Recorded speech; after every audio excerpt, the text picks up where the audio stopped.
So welcome to the D-Lab content series. Those of you who don't know what the D-Lab content series is a series run by freshmen in Ashesi, and it just takes us through the design thinking process. And today we'll be talking about reframing and research methods.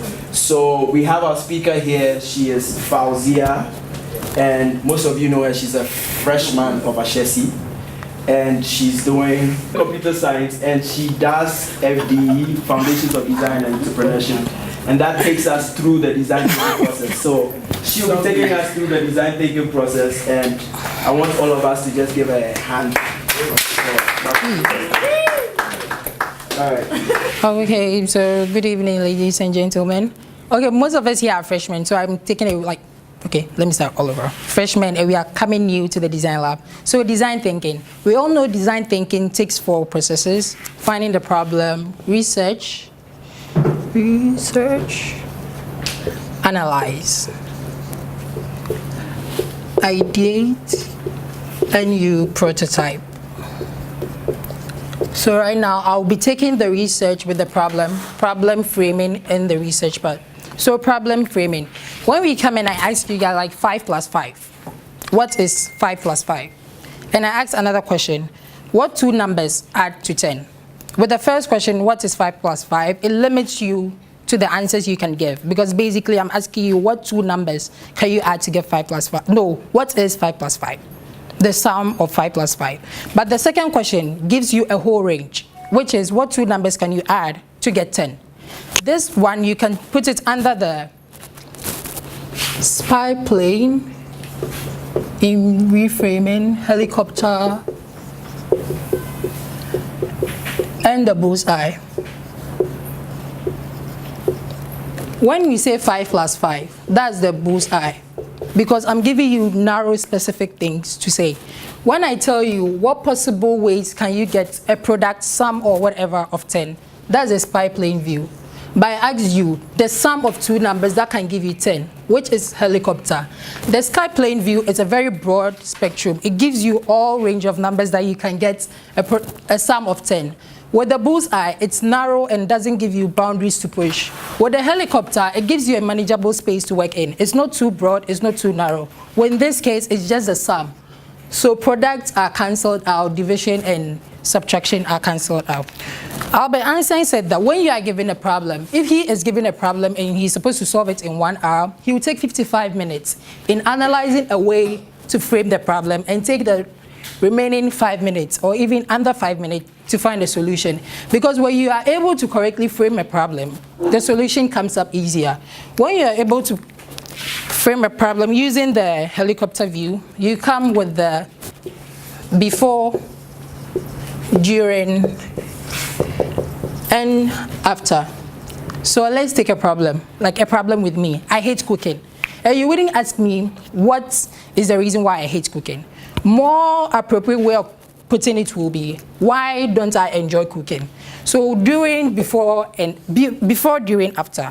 I would say before cooking, getting the ingredients causes me to hate cooking. During, having to cut them and process the ingredients into food makes me hate it more. And after, the fact that I have to clean up after cooking makes me hate cooking. So right now you start before, which is the getting of the ingredients. So you can find ways of solving that problem. Maybe I can call people to order, but since we are just doing with problem framing and research and we are not ideating on processes now.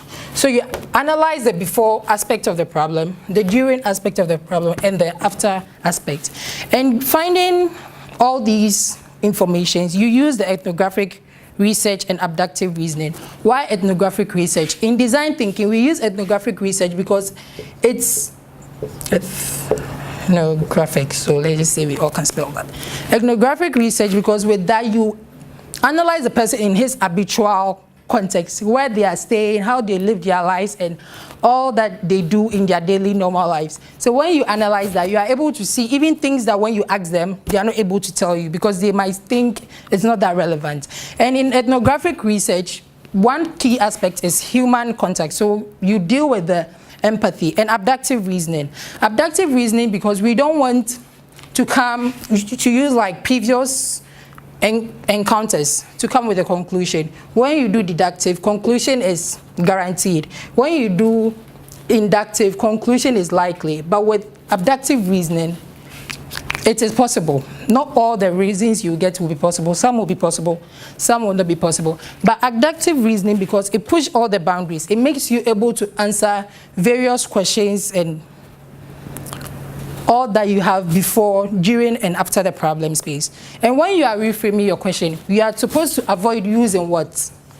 Because when you do the what, you are limiting to the bullseye. When you do why and how, you limit yourself to the helicopter view. And why and how? Because this, as Kevin took you last week with the categorization, when you use why and how, it opens your imagination and creativity to new things. You spark yourself and get out of the categorization zone. So importance of reframing. There was the bespoke prosthetics. They do prosthetic legs, arms, and stuff like that. And they found out that people really, especially the youth, they didn't really want to use prosthetics, arms, and legs. So they reframed this thing. How do they get youth to use that? So they found out that before, the guys were able to show off their legs and everything. So during the problem, when they get prosthetics leg, they don't want to show it off. So they made it more nice and more designing. Like, I don't know if it's too big, but you can see it's jewels and all the design you want. You can customize your own prosthetics leg. So when you wear it, you can show it off and you do everything. So we come with the research, ethnographic research methods. So with ethnographic research methods, basically you want to go into the lives of the people. You don't just sit behind your computer, Google, or send out questionnaires.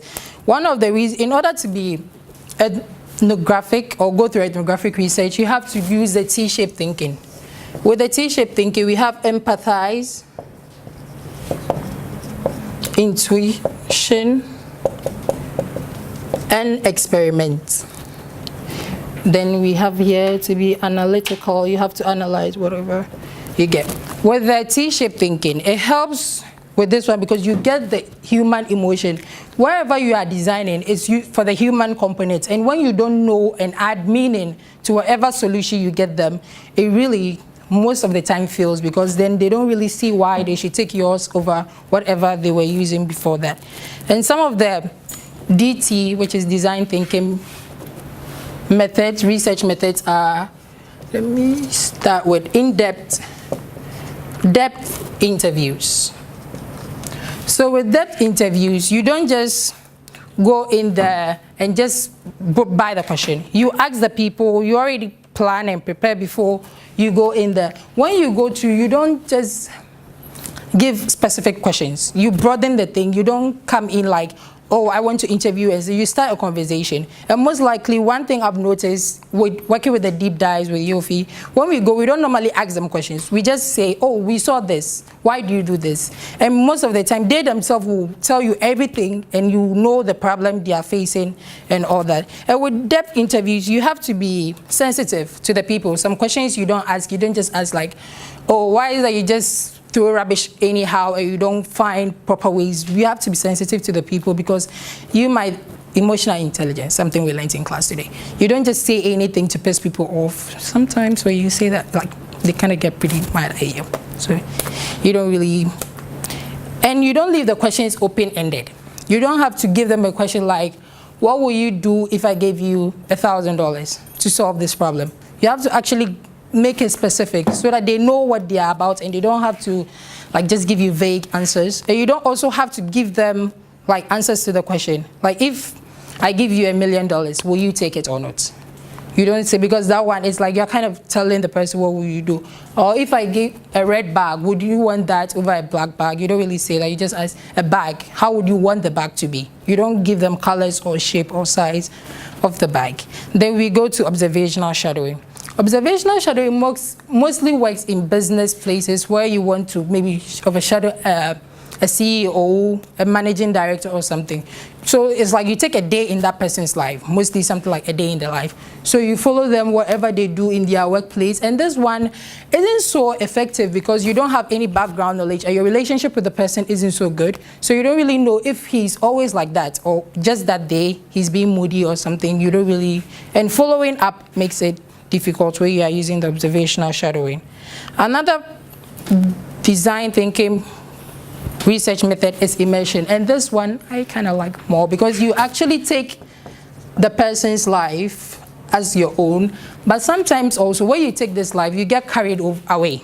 You are living the person's life, you get too emotional and feel, and this tends to cloud judgments most of the times where you are recording your findings in research.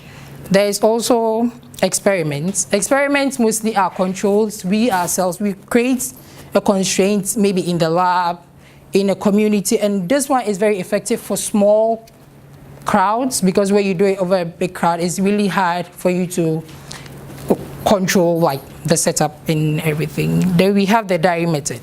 The diary method I really don't think is as effective because you are not really there to control what the person is doing. You give them the things that you tell them. So when the person is just sitting there like, oh, yeah, well, this person is not there. If I say this, if I say the truth, the person would think I'm dumb or I'm mean or something like that. So you just come up anything to please you. I know if you gave me something, I would do that. I'll just write anything for you so that you can go on with your work. But with observational shadowing, it's used to gain understanding of an individual's behavior, opinion, drivers as well to understand a person's role and path. As I was saying, that one, if you want a CEO, maybe you want a day in the life of that CEO to see what causes him to take certain decisions, how he manages his personnel, how he goes to his meetings, how he manages his or his time. And the process is, first you find the domain and demographics, how far you want your span to spread. Secure access. You send emails, you send letters asking for permission to do observational research. Then you develop trust. This one is really hard because most of the time you don't know how truthful that person is being. Maybe because that day you are coming to shadow that person, they take up a life they are not really doing. Then you shadow. You take your diary, you ask questions, you observe. If you are able to take pictures or record videos, you are able to do that. Then you come back, which is the next, then you analyze whatever data you have. Then the next time, sometimes you can ask participants, which is the diary method, in your research to keep up diaries in order to reflect upon the phenomenon in their area of interest. But this one is not so effective because most of the time you have to give them a questionnaire to be able to write the diary on, or you tell them to write about their week or a day or something. But sometimes people don't really have interest in that because they forget sometimes when they come back, recalling everything that went through, sometimes the data is compromised. So after you do all your research, you next come to analyzing the problem, which basically is in my thing. So right now I'm going to do something, a group of two. We're going to divide each other into a group of two. And some people will come up with questions you would ask where you are doing depth interview, and another group will come up with questions when you're asking where you are doing observational shadowing. So let's see how. Then look at 9 guideposts and iFunny posts until the set of iFunny posts is finished, and I have to wait 6 hours before I get my next set of iFunny posts. And then I'll probably watch Suits and then fall asleep watching Suits. So we're asking questions like, why does he talk to his employees like that? Because we assume he saw him talk to his employees. And how does he talk to them? Why does he talk to them like that? We saw him talk to them in a particular way. How? Was he harsh? Was he calm? Was he mean? How we saw him talk to them? Yeah. So it was a bit harsh. Yeah. But it was a rundown for something they had done. Yeah. So when we asked him, he said he speaks in a very assertive manner, sort of parent-child relationship, so that they get doing what they had done. We didn't go that much into the questions because we ran out of time. Lie down and sleep. That's my process. I don't do it. I just lie down and wait till I sleep. I don't watch. I don't do anything to sleep. Yeah. Okay, so how often do you sleep in a bed? How often do you sleep on the bed? Or what do you prefer to sleep on when you're playing? I honestly don't mind sleeping. Honestly, I don't mind sleeping on the floor. Like the hard, Yeah, I like the that. cold floor. Like I really like that. Like But obviously, most of the time I sleep. yeah, but We had another question like, why is your office located here? There's a therapeutic center at TRO, so do they have categories of people that they service at the therapeutic center and his leadership style? Through videos, audios, graphs, whatever you do, so you are able to analyze and go on to the next step. With next week, we are able to. Sometimes we'll take you to the analyzing process next weekend. Thank you. Okay, thank you.